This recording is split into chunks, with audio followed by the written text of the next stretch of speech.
Hi guys, it's Rhys and happy LGBTQ History Month. I'm going to be telling you a little bit about it today and what LGBTQ History Month means to me personally.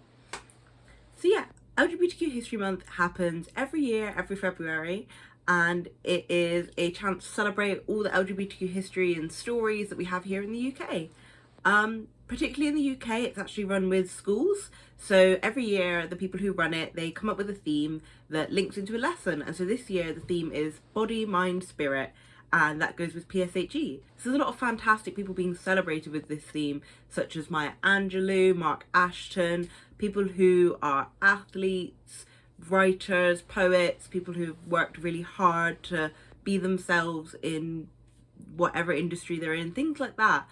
And so that is very important to me as a trans person, as growing up I didn't really see a lot of representation for transgender people, and it wasn't something I really knew about till I was about 12 years old, probably.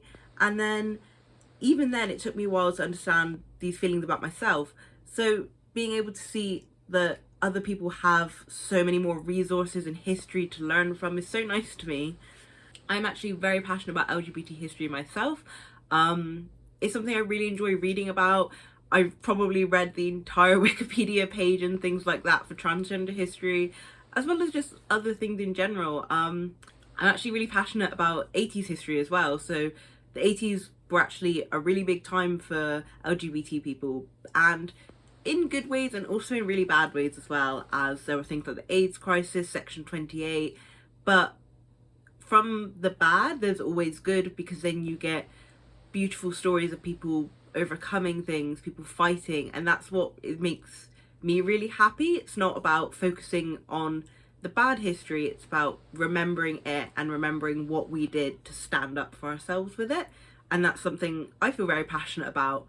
One of my favourite films ever is the film Pride, which is this really good story and true story about how LGBTQ people worked with miners in Wales to raise money and try to help with the strikes and things like that. And it's a really sad story, but the ending of it comes with the entirety of the British mining unions actually coming to one of the first prides to help celebrate and help protest. And that to me is such a quintessentially British bit of gay history, and that's something we really need. We need lots more representations of queer people in films telling our stories. There was a recently a TV program that came out called It's a Sin, and that was absolutely fantastic. It's now one of my favourite TV shows I've watched, I would say this year, but it's not really been that far in this year.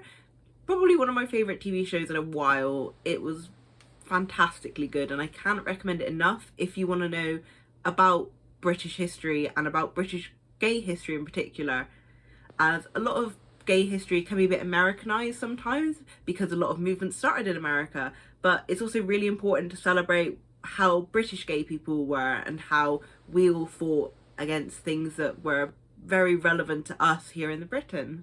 There's still so much change and fighting that does happen for gay rights, and it's nice sometimes to feel like you're a part of that as well.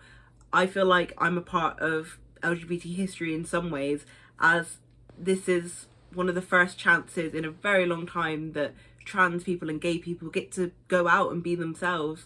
So for me, that kind of doesn't make me feel special, but it makes me feel proud to be in my community. So yeah, I hope you guys all have a fantastic LGBT History Month, and I will see you guys soon.